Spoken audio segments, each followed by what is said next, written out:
Good evening, ladies and gentlemen. I am the Sarcastic Barman and welcome to my channel. I hope everyone's recovered from Pratt Week that ended earlier this week. Good God, my brain after all that was fucked. Well and truly fucked. But if you did enjoy Pratt Week, feel free. I've got some merch. I survived Pratt Week hoodies and t-shirts. If they're your thing, check out Teespring down below. They're on there. If not, I've got this awesome one that I got off Rider of Dinosaurs. And I think it's awesome. It's quite a nice fit and everything. But we have to continue looking at the stupid. And I asked a couple of people in the comments who they fancied for the next level of stupidiness. And a couple of people did say, oh, do the Mars rover. Yeah, Mars rover deniers. Cool. Well, we can't have as simple as let's have a look at Mars rover deniers. We've got to pick someone horrendously stupid. I really hate this person because he's a fucking waste of space, anti-Semitic twat bag. But far too many people watch his videos and blindly, sheepily follow him. So we're going to have a look at Eric Dubay. Get the beer, roll the intro, step back from the monitor. Let's get on with it, shall we?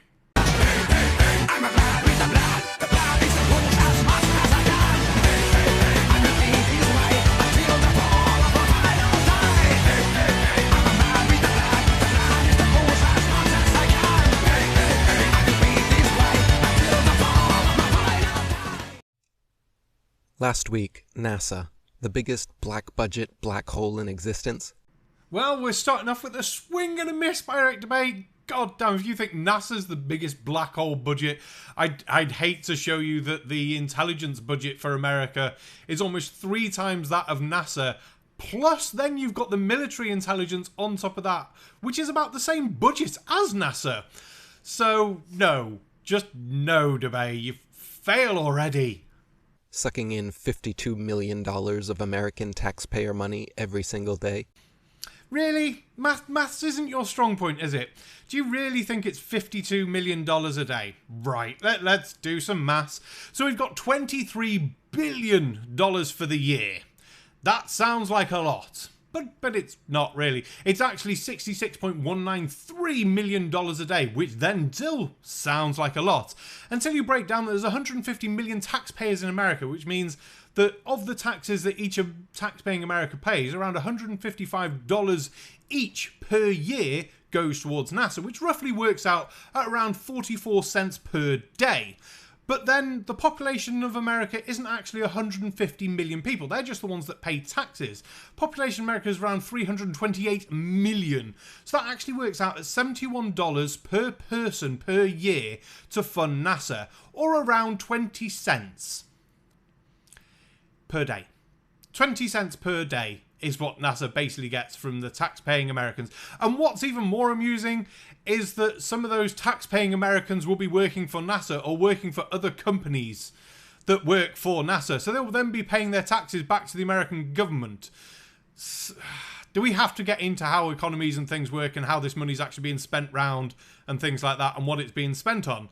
And the fucking awesome stuff that's come out of NASA for around 20 cents per person per day. Just spent $2.3 billion of your dollars to allegedly land a remote control car on Mars for the 5th time. 2.3 billion? I wish you would get numbers right. 2.7 billion. But then 2.2 billion of that was for rocket development. 243 million was for the launch services. And the other 300 million was for basically the 2 years worth of mission. So, no, you're wrong again. And that rocket technology that's been developed then goes towards the rockets that were going to put people on the moon. Again. Which is really going to be annoying for you when they're looking down at Earth and going, look, it's Earth. You're going, nah, it's fake. How are you going to prove it's fake this time? Since you failed to prove the original moon landings were fake. So that's going to be fun for you, isn't it? Yes. The multi-billion-dollar charade of landing on Mars has been happening since 1976, and thanks to the gullible, unquestioning masses enthralled and duped by these ridiculous Hollywood performances, they will most likely continue for decades to come. Yeah, the space program is going to continue for decades. We're looking at next people on the moon, from there a moon base, and then people on Mars. And obviously you've got commercial space travelers coming out on space holidays. What are you going to do when thousands upon thousands upon thousands of people start getting cheap space holidays as the price keeps coming down for launching stuff? The technology gets better, the reusability, new fuels and things like that. At what point are you going to go, no, these 50,000 people that have been to space in the year 2025 are all lying? It's probably a bit of an exaggeration, but you know what I mean. At what point are you going to have to look at yourself and go, fuck, I've been a complete and utter dickhead for the last few years? Because I really see that point as coming so quickly, whether you realise it or not. To begin with, the tiny reddish circular light in the sky known as Mars is not a spherical terra firma world millions of miles away capable of landing a rover on. Why isn't it? What evidence do you have that it's not? You've obviously been able to see it with your telescope, you've obviously taken pictures of it, you've obviously seen it rotate, you've obviously been able to work out the orbital pattern of it, or how you think it just moves in the sky, and how that doesn't work if it's just a weird light in the sky going around Earth, because that makes a really weird pattern. Surely some things in your brain must have been sparking going, no, it's just a light, just a light. Okay, so it's just a light. Again, evidence it's just a light. Evidence that every single space agency on Earth since we first put rockets into space are lying and working together, while at the same point have been going to wars with each other and proxy wars with each other, and yet none of them have let it slip. You're starting to see you might have a slight problem here. All of the so-called planets were known to the ancients as wandering stars, because they differ from the fixed stars in their relative motions only. Now, which ancient people do you want to pick on this time? Because you're starting to have to pick these specifically now, aren't you? Because you can't just say all of them, because even someone like the ancient Egyptians realised that the sun was going down. It wasn't just disappearing into the distance, and they did maths and shit to work that shit out. And observations. It's something that flat earthers can't seem to understand or do. And others obviously understood the positions of the stars and how they moved, and that these things had to be moving around in a certain way, which led to the basic models and understanding of our solar system to start with. Obviously it was Earth in the centre though, geocentric. Now we're on heliocentric because that makes more sense on how everything moves and how more we understand things more. Also, I'd like to ask, which of these ancient civilizations managed to get higher than, well, the temples that they could build, basically, to see any further than that? Did any of them sort of invent planes, rockets, satellites? You know, anything that could actually look at Earth properly? That'll be a fucking no then. To them, stars were not spherical worlds millions of miles away, or suns trillions of miles away, as we are brainwashed to believe they are today. That's true. They didn't think they were, like, stars thousands of miles away that were giant suns, or the ones a bit close were planets in our own solar system. They thought they were gods. Which always makes me wonder, if everyone got off the Ark, and everyone was part of the Jewish people who got off the Ark, where did these other gods and these other civilizations come from? Because surely you wouldn't forget about having to be on a boat with your grandparents on a fucking boat. Yeah, we had to get off this boat because the one true God flooded the world. No, that's fine. I'm going to make this God up that I think is better. And also, I'm going to go back and start Egypt again, because we can't have the Egyptian civilization suddenly disappearing, which it didn't, by the way, during the flood. That's quite amusing. It's in Egypt this week, isn't it? Oh, well. Yeah, saying things doesn't make them true unless you've got some kind of evidence. If you've got evidence that NASA is lying, present it. Otherwise, you being a crazy fucking nutball, racist asshole bastard, anti-Semitic prick, doesn't make things true. Stars were and are simply luminaries, immaterial lights in the sky, several thousand, not millions, of miles away, that revolve over and around the Earth. How many miles away? Just thousands? Is that just your general guess? Because you know people bounce lasers and radar and things off the moon, and we know how far away that is. And that's more than just a few thousand, really, isn't it? But I suppose you just want to call all those people that do that liars. Because that's all you've got, really, isn't it? You just go, no, they're all liars. Liars, they lie. Evidence? No, my Bible, my holy book. Shut the fuck up. The Masonic magicians at NASA and the other world space agencies, using lying actor-nauts and Hollywood tricks like green screens, wires, harnesses, and endless amounts of CGI images. Once again, evidence it's green screen, evidence it's harnesses. I mean, surely, as the moon landings were, what, 69? So you should be able to create, with modern technology, a practical moon landing with naff budget, because everything's so much cheaper nowadays for technology-wise that NASA would have had to use, that you should be able to create the exact same moon landing situations at home. Shouldn't you? I mean, I know NASA had a bigger budget back then. It also had giant fucking rockets, and people managed to track the signals. And strangely enough, they came from the moon. Really odd. So nowadays, with improved technology, you should be able to do this and actually prove this stuff rather than just saying it. Yeah, I'm asking for too much for you there, aren't I? Through pseudoscience books and programs, mass media and public education, universities and government propaganda have systematically indoctrinated the entire world into believing what is nothing but an elaborate piece of science fiction.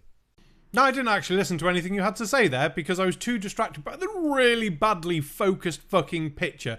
The P900 is not meant to take pictures of stars. It's a shit camera in the grand scheme of things. If you want to take pictures of the stars and planets and things like that, or the luminaries as you're going to call them, get a fucking telescope and learn how to focus it. Then you could get pictures like this. Link for this guy's website is down at the bottom. He's from Puerto Rico. I'm not going to attempt to butcher his name. I'm really sorry. If you see this, I'm really sorry if I even attempt to butcher your name. But that's the sort of stuff you can get. He's also got pictures of galaxies on there, planetary nebulas, other pictures from planets in the solar system, all done from Earth. He's an amateur astronomer. Yes, he lists it as an observatory, but he is just... You can look at his website and you can see it's not a professional fucking job, let's be fair. Now, these are the sort of pictures you can get if you understand how to use the equipment. You not being able to focus and not realising that something isn't in focus doesn't mean it's not fucking solid.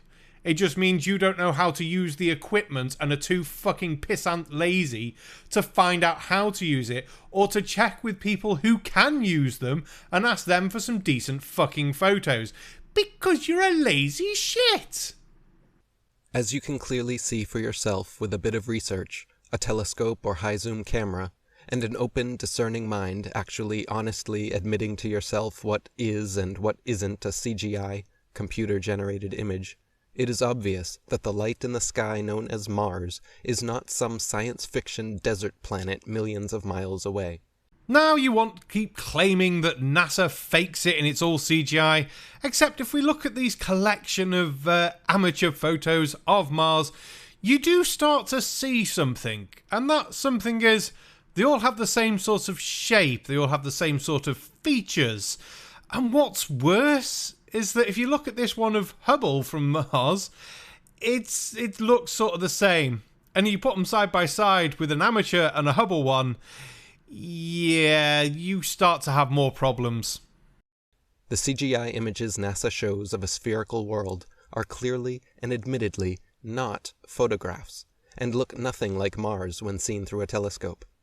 Except, as we've just shown, they look exactly as fucking Mars looks like through a telescope.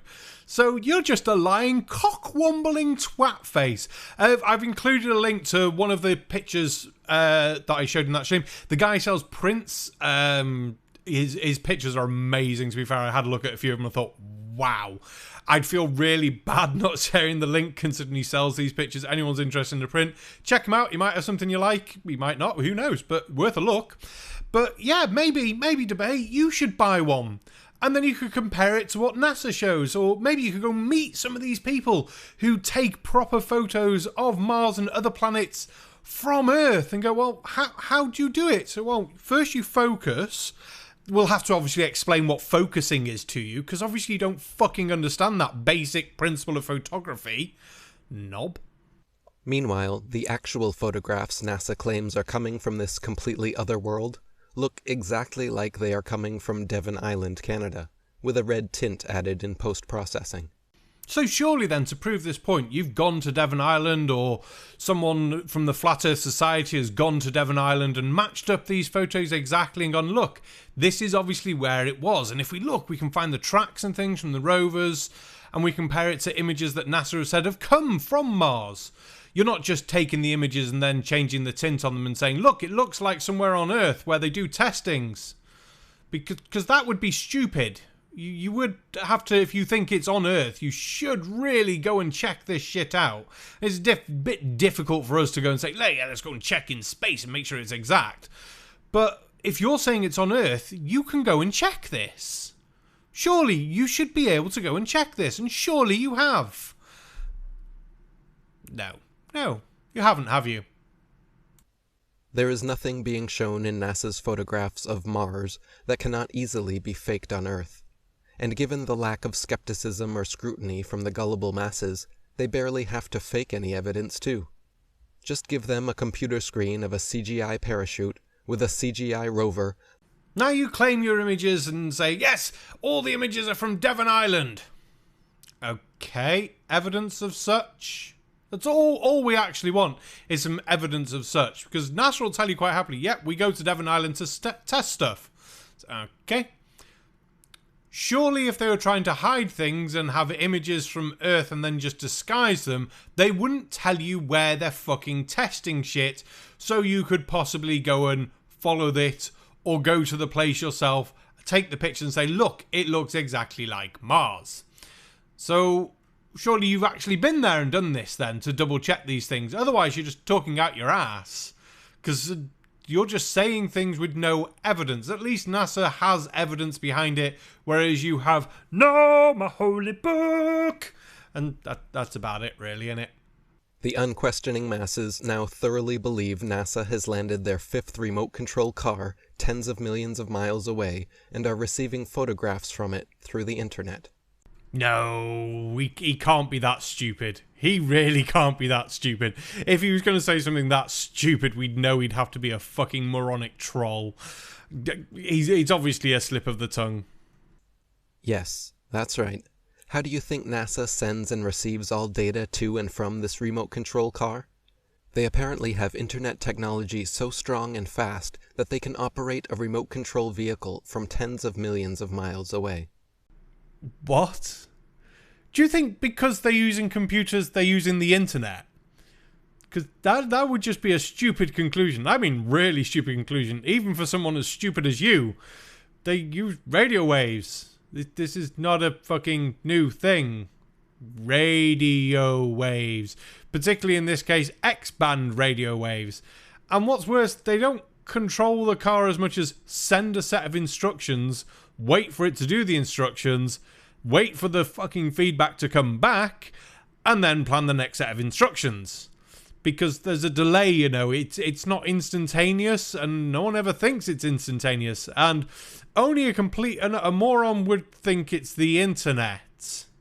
Because there's no internet on Mars. There's no Wi-Fi on Mars. Until we can get Starbucks, McDonald's, Costa, KFC, pizza, even a Tesco's, because they give out free Wi-Fi. Anyone who gives out free Wi-Fi, that's when you start getting Wi-Fi on fucking Mars. And then they can communicate with Wi-Fi. No? Would that not be a good idea? Coffee grown on Mars. Tea grown on Mars. That'd be better. Yeah, Mars tea. Ooh. Do we, the public, have any independent evidence whatsoever that such technology actually exists? What, you need evidence that radio waves exist? Do you not have a radio? I'm not sure what better proof there'd be of radio waves existing than a fucking radio. Of course not, and it isn't necessary. Again, because the science fiction indoctrinated masses are so bedazzled by their pseudoscientific priests at NASA that they don't require things like proof or evidence. Funny this, isn't it? You're saying, no, there's no proof or evidence needed. Except it's exactly what you're doing. You're saying none of this stuff exists. You're saying Mars pictures are CGI. I then can show amateur astronomers... I will never get that word right in a million fucking years.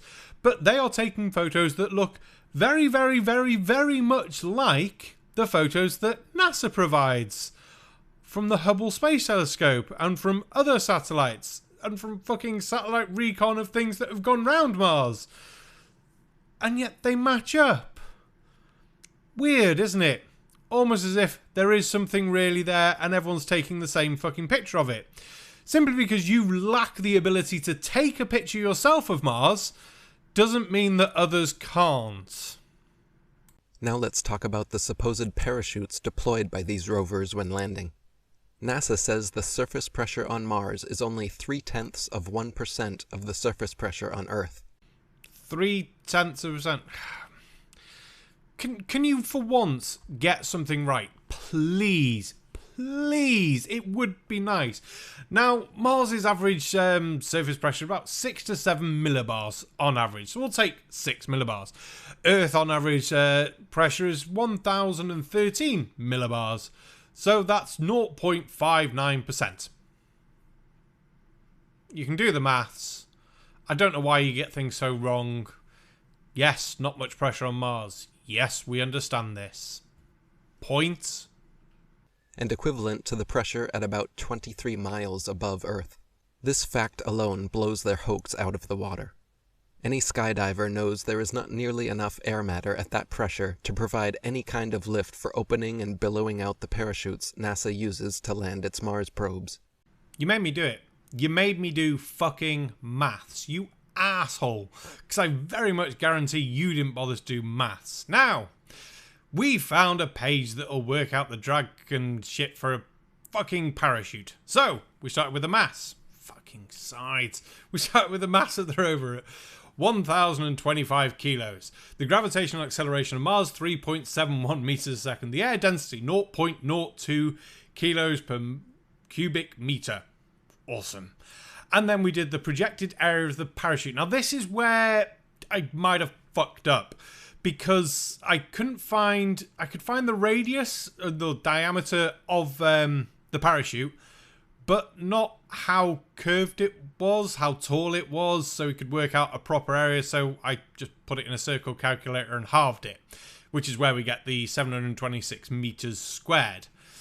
With the standard drag coefficient, because it's still a parachute and it's still half a circle, so yeah. That could, in theory, with that density and that weight, slow it down to 70. And it only slowed it down to 200. Now, yes, there's the added weight of the helicopter and the landing assist thing. So, yes, it does work. The maths show it works. Unless you've got some information, Mr. Dubay, that it doesn't, fuck off. It's as simple as that, really, because at this point, unless you're going to go and do maths, find the surface area of the parachute, get the full weight, which I could have done, but I'm fucking far too lazy to do, then no, it works. You saying it doesn't work with all flat earth stuff doesn't change the fact it works, and you're just a liar. You're just a fucking liar.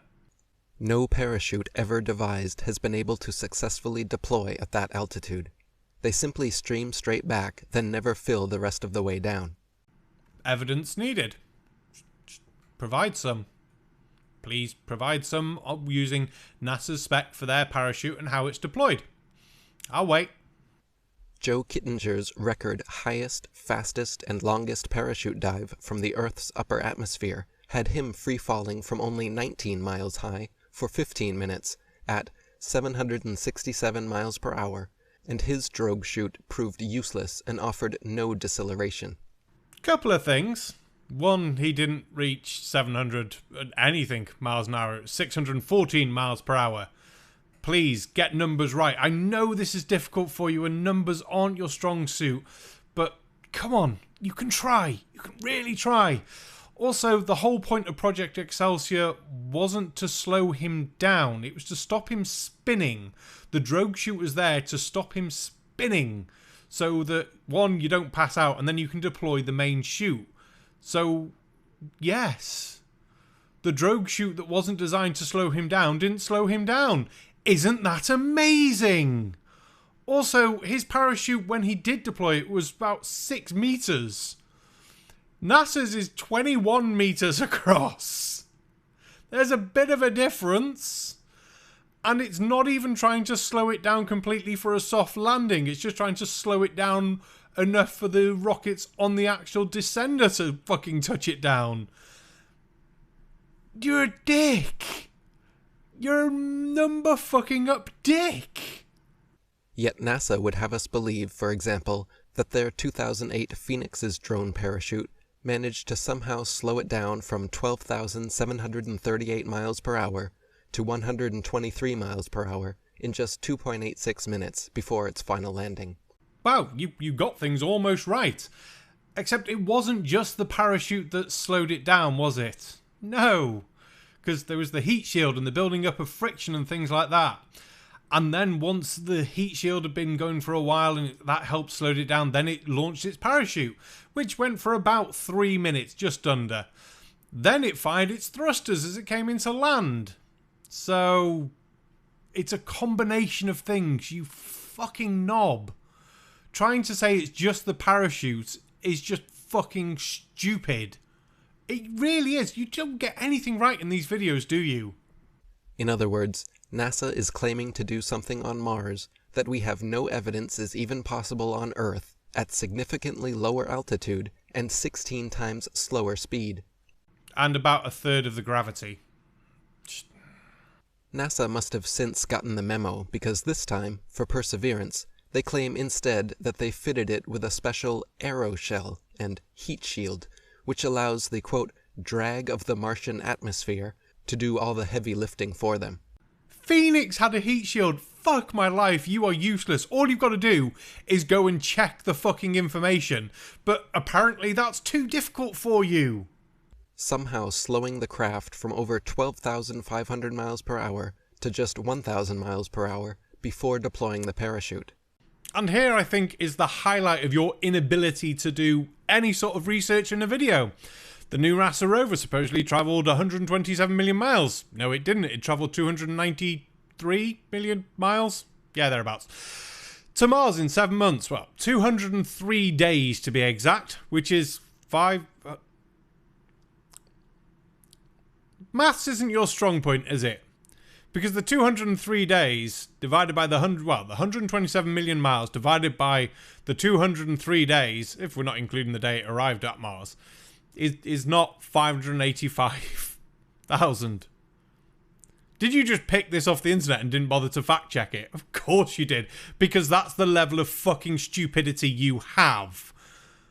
For fuck's sake, for those numbers to be right, it would be 217 days, which it fucking wasn't. Simple fact-checking stuff. That's all you've got to do. What's more amusing, I pointed out that the numbers were wrong in your comment section, and I got called a sheep for it. I said, well, look, all you got to do is do the maths, and look, it doesn't add up. No, I'm not interested in the maths, or, oh, I've done the maths. Obviously, you fucking haven't!